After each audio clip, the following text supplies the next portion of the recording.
Hi, everyone. Welcome back to the Frontline Advantage. This one with Amy Patterson, Lauren Markofsky, and Jocelyn Tomaka. So let's introduce them now. Great. Thank you, Vivek. Good morning. I have been in the software industry for many, many years. But for the past 10 years, I've worked in the HCM space, really around this idea of how people come to work, what their expectations are at work, and helping organizations create products around that. In my past, I worked in adjacent industries and technologies in technology around nonprofit and also healthcare. And I think that it plays well into this idea of both understanding how industries and how people show up at work, and then understanding the work itself, and being able to bridge those two things together to focus technology, be that new products or how we enhance existing products.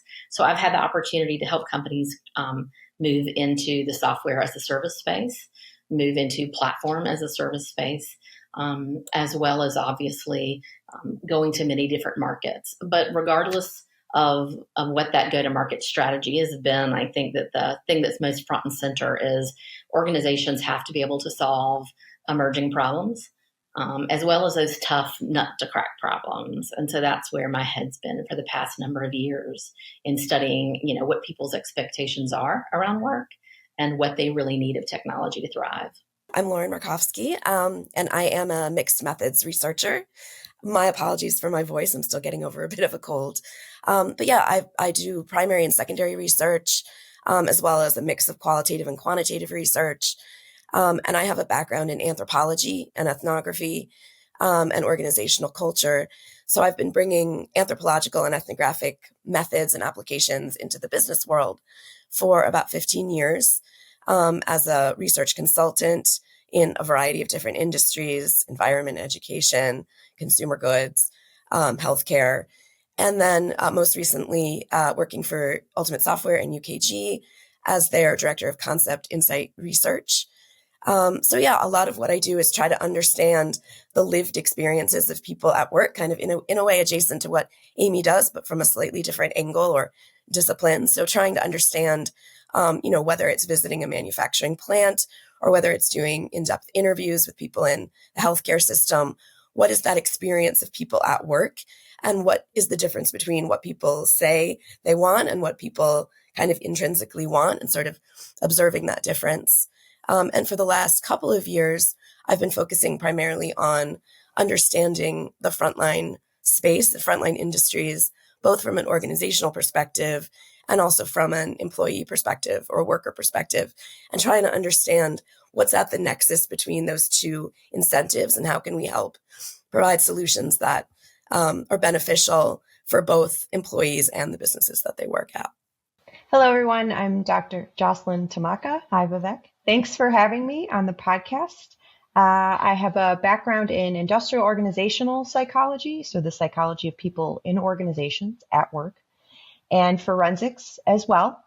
And my subject matter expertise is around all sorts of things like employee motivation, surveying employees, employee feedback, selection, retention, business administration. It's basically how can companies win and employees win at the same time? How do you strike that balance, which is trickier than you may or may not think, but I'm one of the arbiters of trying to make the workplace great for people, everyone. Would love to kind of hear more about what some of your findings have been and that people should be thinking about in the market about interacting with their workforces. Amy and Lauren, as you know, we used to work together. And so we've all kind of shared each other's knowledge, and that synthesis led us to, leveraging different frameworks to try to understand the frontline worker experience. And then, of course, once you understand that feedback or those data, that experience, how do you intervene to maintain a great culture or improve it? And so we both kind of come at it from different angles. And for me, I might be looking at, for example, the CAMP framework, which is the rudiments of human motivation at work. So here we're talking about people seeking connection with others, autonomy, mastery and purpose or meaningfulness. And all of these things are kind of buzzwords in the media these days, but they are relevant for all people, regardless of age cohort or industry.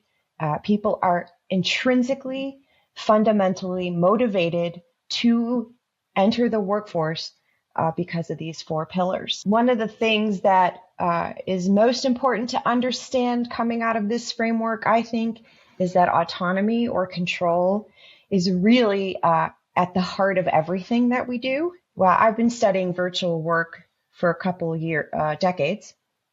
And what it does is it gives people a lot more autonomy over, how they expend their resources and how they meet their responsibilities.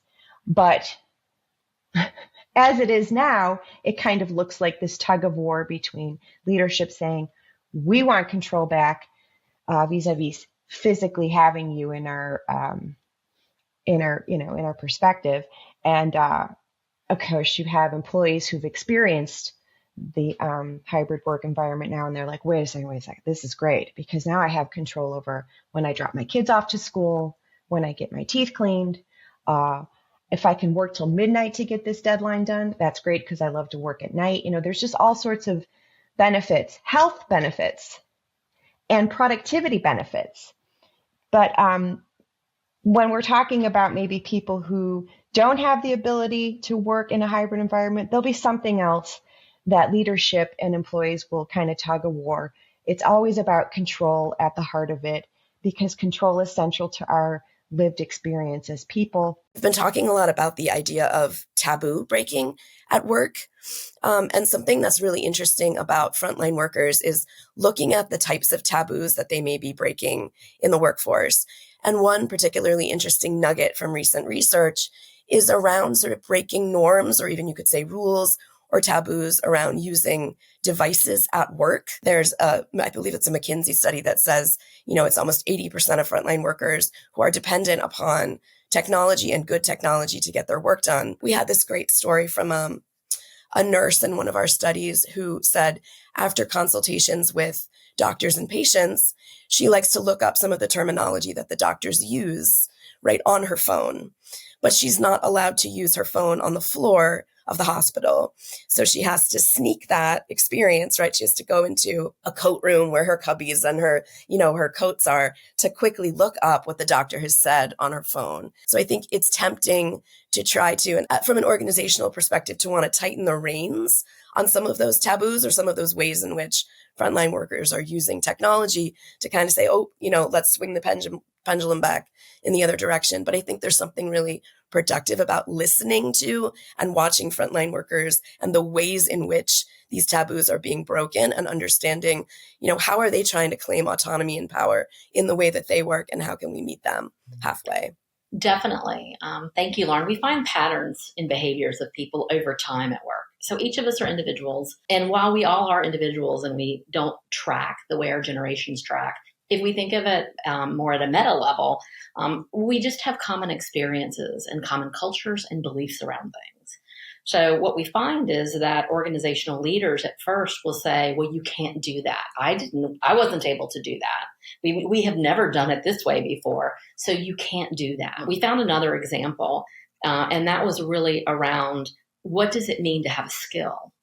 So, and this is true for frontline workers, deskless workers, as well as desk workers. So if I want to show up for a job, does that recruiter look at my resume or look at my skills and think, are these truly your skills? Or did you, for example, create this resume using Gen AI, ChatGPT or whatever, right? And we think that that's a future taboo in all workspaces, is how does technology transform and change the work that we do?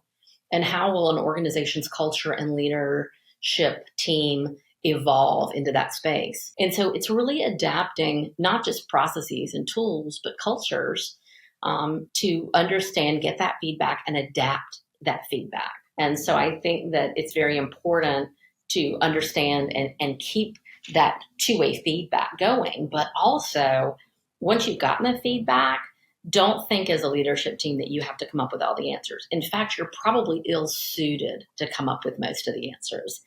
It's probably better to, extend that voice that employees have, give them that power and autonomy to choose their own approach to some of these challenges and gaps, right? To say, okay, nurse, you're going to your cubby to look up a term or wording that a doctor just used to better understand it.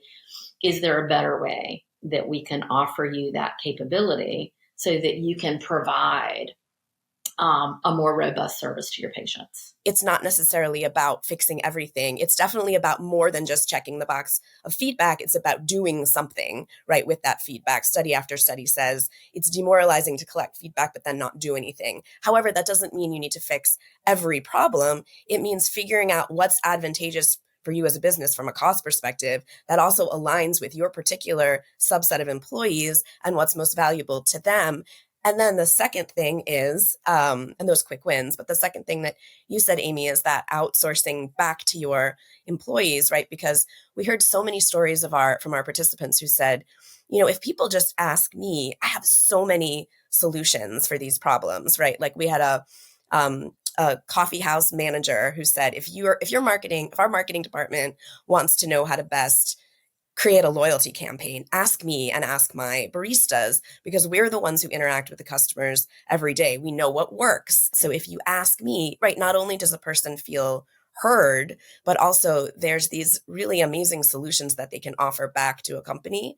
And oftentimes you can pick and choose which of those solutions would be most cost effective for us. So it really is, back to Vivek, your point at the beginning, like I feel really strongly that feed mechanism becomes a win-win. If you can kind of get over that, like it's scary to uncover issues that people are having with an organization, but there's a really positive spin you can play on doing those quick wins that are advantageous for employees and orgs at the same time. Right before the pandemic, I won't mention them now, of course, but a company that made a type of sanitizer that suddenly, everybody needed. This was before then. We were doing an engagement debrief, and coming up through their open text from their frontline workers was, hey, we want Christmas Eve off. And so we had this whole discussion with leadership about, eventually I just said, just give them Christmas Eve off. Just give them a win because that pays off exponentially. And you don't even kind of veer into treat others as you want to be treated. I come from an evidence-based standpoint. So we look at the data. The data says, you're going to retain, you're going to have loyalty, you're going to attract talent. People are going to want to work for you, with you, if you give a little. It has to be reciprocity. Once that reciprocity is eroded away, people are very sensitive to feeling exploited. This is great. There's so many nuggets. If we're going to think about go-to-market and how we categorize and prioritize, we should focus on companies that first and foremost see the value in people and then demonstrate how we're ideally, the best-in-class offering for them. In your own research, which may not be as related to go-to-market, do you believe that to be true as well, that first and foremost, people have to understand that their people matter, even in this era of AI? And if they don't, do you think it's worthwhile to even try and convince people or an organization that they need to focus on their people? I think the first thing to do is to really think about, there are a lot of organizations out there, probably many more than we think are out there, that care very much about their employees, and they know that their employees are the asset to the business. It's really about what changes can we make to our work process, our work style, how we show up, our culture, that don't negatively impact an organization's growth or revenue opportunities. And there are a sharp number of those ideas and desires that don't. It's the how, and in many cases. So I think that's the smart go-to-market strategy, is that there are organizations out there that care, but they don't know how to execute on that. So if you scrape all of that frosting off, it's about building trust, right? Yes. And so they're just looking at how to do that and how to find that. So they already know those employees are important, but they don't know how to build that trust and build that connection. I totally agree. And that point about trust is something I think about often with the breaking of taboos. And particularly, I think about it in terms of this idea of kind of having to be forced to be sneaky with your mobile devices in order to get a job done. Every time you do that, every time that nurse has to sneak into that cubby, that's like a little micro moment of eroding trust between her and an organization. And if you find a way, and maybe it's not the device policy itself, but maybe it's taking what you understand about her wanting to learn in the flow of work, and you meet her where she's at, right? That's a win-win, again, going back to that for the employee and the business. But I think back to your point, Vivek, I think there are certain leaders for whom that makes sense, and certain leaders for whom that is a culture shift to think in those terms. And so it becomes a question of, to what extent can you move the needle, and then to what extent do you need to kind of target a company that sort of understands that there are certain leaders who will see that, and certain leaders that it'll be trickier to make that cultural shift for that organization and that leader specifically. I might even go so far as to say that we move from like a pro-social model of conducting business to an antisocial one. Certainly, we've seen short-term thinking blossom since the Reagan era, financialization of employees where we're not putting resources back into training and develop them. Instead, we're paying out quarterly dividends.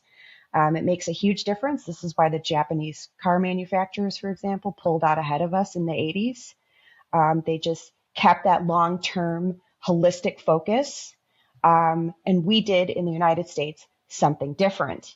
And we're still seeing the effects of that today. And a direct cause of that is this short-term thinking. And the folks that get hit, that take the brunt of it are our frontline workers. We constantly see employees saying, hey, we need better tools, and we can tell you what tools you need. And the response from the company is, we'll think about it. Or maybe we'll switch from Google to Microsoft or something, like something that just doesn't even make sense. And you have to wonder there, what's the breakdown? Employers are telling you what they need, and they're the subject matter experts. They're on the front lines. And your leadership doing these other things. Where's the disconnect between listening to what employees are saying and responding to it in a way that increases their well-being and increases your profits? Yeah, the points on trust, it's almost a good qualification type question, and maybe not directly asking even, but alluding to that, like if you don't even trust your people, we're probably not going to be able to help solve the problems in a way you're comfortable with. Or even how you're alluding to, Amy, when you're talking about not negative impact, well, if anything, we want it to be a positive impact. We actually want to show and demonstrate that this is a competitive advantage of having this, rather than just it being neutral in some way for a company. We were just chatting beforehand to the recording around AI and the future of work. What are your candid thoughts around AI and what you think the world is going to look like in the coming years? Yeah, it's interesting just candidly as a parent having to make the decisions about educationally, we were talking about this beforehand. I think where I have landed as a parent is sort of looking at it in terms of this hybrid approach, because we were talking earlier about what are the skills that you want as a parent, right? Your kids to learn. And I think, there's a view that I have entrenched in my educational background that it's about the knowledge and it's about the critical thinking, and I want my daughter to understand all of those things. And I almost feel tempted to keep her away sometimes from technology. But I think where I've largely landed is that there's some kind of hybrid between using AI as a tool and yet also gaining the knowledge and trying to understand how this tool can help her be a better critical thinker, make better decisions, be better at knowledge collection and distillation and synthesis. And I think that as a parent, that's sort of where I have landed. And if I think about that in the workforce, that's where I would, if as a manager, I think that's what I would want from my employees as well, as to be able to enhance your skills by using AI as a tool. And I'm super curious with Amy, what you think, and again with your kids at the other end of the spectrum and entering the workforce. Yeah, I have two perspectives. One is a little jaded because I've been in technology a long time, and I find that like fashion, technology comes and goes in fads, and if it makes sense to you, any of us, it usually sticks around, right? But if it doesn't make sense, it doesn't stick around. It's a fad. And then it, as Gardner says, where it is on the hype cycle. AI has been hyped for a long time, but interestingly, I think that it's delivering up to that hype. So my thoughts around this are twofold. The first is I have a daughter in college who happens to be on the autism spectrum. So I get interesting perspectives. And she sat with me one day and said, I don't like generative AI at all. And the people I'm in school with, we don't like it. Why? And she said, because it was supposed to do the work for you so that you had time to create the beautiful things that you want to create. And it seems to have come out and it's creating all the beautiful things that we want to create. And it's making us do the work. But I do think that's going to level out. I hope. Maybe it's more hope than think. Those are my hopes and dreams, right? That it becomes a force for good. And the last thing I'll say is this. We talked about kind of the evolution of work at a very high level, right? That we still work as though we're in the Industrial Revolution. And for the past 35 years, for the most part, all technology's done is automate away the folders on my desk. It's just been a really powerful Rolodex to house forms and information and to automate workflow. But it hasn't automated the crappy part of work away.